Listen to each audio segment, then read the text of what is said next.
Hi friends, welcome back. ఈరోజు నేను ఒత్తుల చార్టుతో మీ ముందుకు వచ్చాను.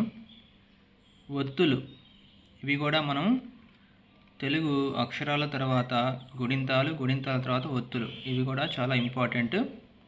మనం తెలుగు రాయటం, చదవటంలో చాలా ఇంపార్టెంట్ రోల్ ప్లే చేస్తాయి. సో అలాంటి ఒత్తులు ఏ అక్షరానికి ఏ ఒత్తు ఎలా ఇవ్వాలి, ఆ ఒత్తుని ఎలా రాయాలి, అలాగే ఇక్కడ మీరు చూసినట్లయితే కొన్ని అక్షరాలకి అదే అక్షరం ఒత్తుగా వస్తుంది. ఇక్కడ చూస్తే అంటే సేమ్ అదే దానిలాగానే ఉంటుంది చూడటానికి. అలాంటివి కొన్ని ఉన్నాయి. అలా కాకుండా కొన్ని టోటల్ డిఫరెంట్ అన్నమాట. ఇక్కడ చూస్తే క, మ, త, య, న, ర, ల ఇలాంటివి సేమ్ వాటిలాగే కాకుండా వేరే విధంగా రాయాల్సి వస్తుంది. మనం ఇక్కడ 2 రకాలుగా డివైడ్ చేసి ఒత్తుల్ని తయారు చేయడం జరిగింది. పిల్లలకి ఈ విధంగా మనం చెప్తే తొందరగా వాళ్ళకి అవగాహన ఉంటుంది, తొందరగా నేర్చుకోగలుగుతారు కూడా. సో అలాంటి ఒత్తుల చార్ట్ని నేను ప్రిపేర్ చేసి తీసుకొచ్చాను. చూద్దాము. ముందుగా ఏ అక్షరానికి ఏ విధంగా ఒత్తి ఇవ్వాలి, దాన్ని ఏ విధంగా చదవాలి అనేది చూద్దాం ఈ వీడియోలో. ముందుగా గా, గాకి గాలాగే రాస్తాము. ఇక్కడ చూసినట్లయితే మీరు గాకి గాలాగానే రాస్తాము. దానికి ఎగ్జాంపుల్ వచ్చేసరికి అగ్గి, ఆ గా గుడిస్తే గి, గి కింద గా ఒత్తు అగ్గి. దీన్ని ఈ విధంగా చదవాలి. నెక్స్ట్ చా, చాకి చాలాగానే రాస్తాము. అయితే అక్కడ మనం తలకట్టు అనేది ఇవ్వము అన్నమాట. ఎగ్జాంపుల్ చూసినట్లయితే మా కొమ్మిస్తే ము, చా, చా కింద చావత్తు ముచ్చట, ముచ్చట. మూడవది జా, జాని జాలాగానే రాస్తాం. ఇక్కడ ఏ విధంగా యూసేజ్ చేస్తాం ఇక్కడ మనం ఒకసారి ఎగ్జాంపుల్లో చూసినట్లయితే మా జా గుడిస్తే జీ, జీ కింద జావత్తు మజ్జిగ, మజ్జిగ. టా, టా టాలాగా రాస్తాము. ఇక్కడ మీరు బాగా గమనించినట్లయితే సేమ్ ఆ అక్షరం ఎలా అయితే ఉన్నాయో అలాగే మనకి ఇక్కడ ఒత్తులు కూడా వస్తున్నాయి. ఇక్కడ ఎగ్జాంపుల్ చూసినట్లయితే చా కొమ్మిస్తే చు, టాకు దీర్ఘమిస్తే టా, టా కింద టా ఒత్తు చుట్టా, లా కొమ్మిస్తే లు, చుట్టాలు. డా, డా ఒత్తు చూడండి ఒకసారి ఎలా ఉందో, సేమ్ అలాగే ఉంది. దానికి ఎగ్జాంపుల్ వచ్చేసరికి గా కోతుమిస్తే గో, డా, డా కింద డా ఒత్తు గొడ్డ, లా గుడిస్తే లి, గొడ్డలి. తర్వాత ద, సేమ్ అలాగే, అంటే మనకి ఇక్కడ తలకట్టులు లేకుండా వచ్చేటటువంటి ఒత్తులు అన్నమాట ఇవి. ఆ దగు దీర్ఘమిస్తే ద, దా కింద దా ఒత్తు అద్ద, లా కొమ్మిస్తే లు, అద్దాలు. ఇటు పక్క చూసినట్లయితే పా, దాన్ని మనకి యూసేజ్ ఎగ్జాంపుల్ వచ్చేసరికి బా కోతుమిస్తే బో, పాకు దీర్ఘమిస్తే పా, పా కింద పావత్తు బొప్ప, యా గుడిస్తే ఈ, బొప్పాయి. బా, సేమ్ మనకి బా అక్షరం లాగానే రాయాలి. అయితే ఎగ్జాంపుల్ చూస్తే మీకు అర్థమవుతుంది. ఆ బాకు దీర్ఘమిస్తే బా, అబ్బా, యా గుడిస్తే ఈ, అబ్బాయి. తర్వాత వా, వాని కూడా మనం కొంచెం సాగదీసి రాయాల్సి వస్తుంది. ఇక్కడ ఎగ్జాంపుల్ చూస్తే నా, వా కొమ్మిస్తే ఊ, ఊ కింద వావత్తు నవ్వు, లా కొమ్మిస్తే లు, నవ్వులు. షా, ఎగ్జాంపుల్ చూస్తే వా, రా కింద షావత్తు వర్ష, షాకు సున్నా పెడితే రా కింద షావత్తు, దానికి సున్నా పెడితే షం, వర్షం. ఆ తర్వాత సా, సేమ్ మనం ఏదైతే అక్షరం తీసుకుంటున్నామో దాంట్లో నుంచే ఆ ఒత్తు అనేది కూడా మనకి క్రియేట్ అవుతుంది. సా, వా, యా, సా, సా కొమ్మిస్తే సు కింద సావత్తు వయస్సు. ళ, కా, లా కొమ్మిస్తే లు, లు కింద లావత్తు కళ్ళు.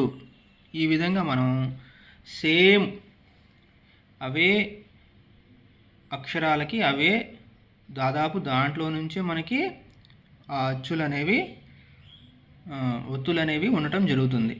సో ఇలాంటి ఒత్తులు ఒక పార్ట్గా. నెక్స్ట్ ఇక్కడ చూస్తే కింద డిఫరెంట్గా ఉండేటటువంటి ఒత్తులు ఒకసారి చూస్తే ఇక్కడ కాకు ఒత్తు చూడండి ఒకసారి ఈ విధంగా ఉంటుంది.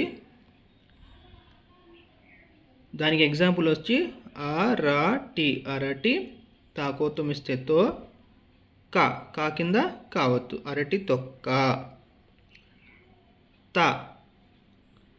తావత్తు చూస్తే మీరు చూసారు కదండి, ఇక్కడ ఈ విధంగా ఉంటుంది. కొమ్మిస్తే పు, తా కింద తావత్తు, పుత్త, డాగుడిస్తే డి, పుత్తడి. నెక్స్ట్ నా ఒత్తు ఈ విధంగా ఉంటుంది.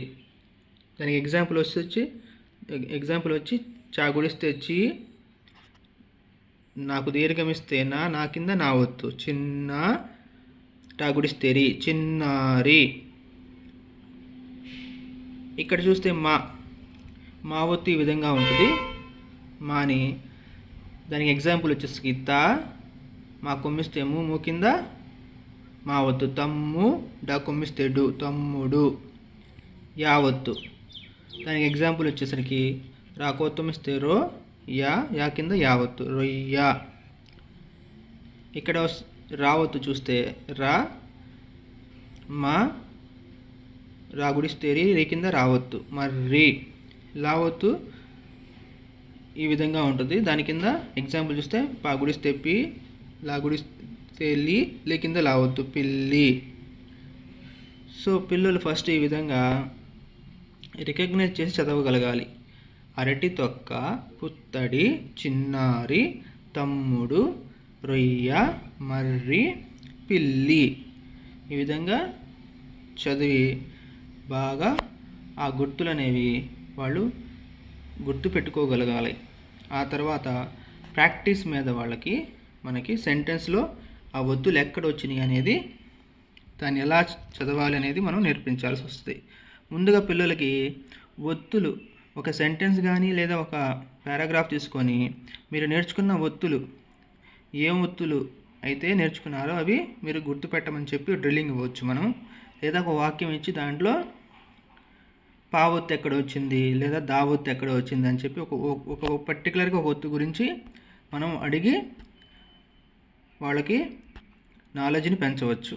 సో ఈ విధంగా మనం డ్రిల్లింగ్ ఇవ్వచ్చు.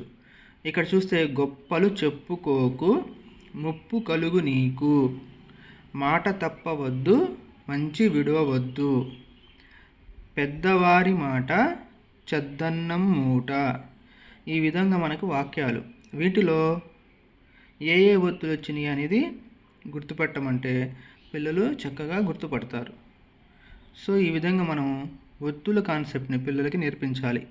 అయితే నేను అన్ని ఒత్తులు ఒక చోటే ఇచ్చి మీకు ఎలాంటి కన్ఫ్యూజన్ లేకుండా అన్ని పిల్లలకి అందియవచ్చు అని చెప్పి ఇచ్చాను. ఇక్కడ మీరు కావాలంటే ఇక్కడ తరగతి గదిలో రోజుకు ఒక ఒత్తు, దానికి సంబంధించిన ఒక పదము, దానికి సంబంధించిన ఒక పారాగ్రాఫ్లో ఆ ఒత్తు ఎక్కడ వస్తుందో అనేది గుర్తుపట్టించి పిల్లల చేత నేర్పించవచ్చు. ఈ విధంగా అయినా చేయవచ్చు. రోజుకొక ఒత్తు లేదా 2 ఒత్తులు నేర్పించవచ్చు.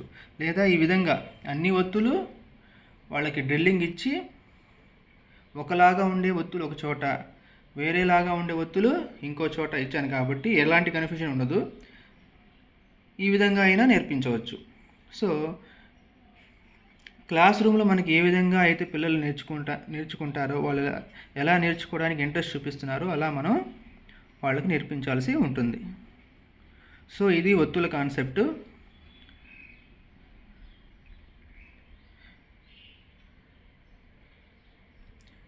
ఈ వీడియో మీ అందరికీ నచ్చిందని అనుకుంటున్నాను. Thank you friends, thank you for watching.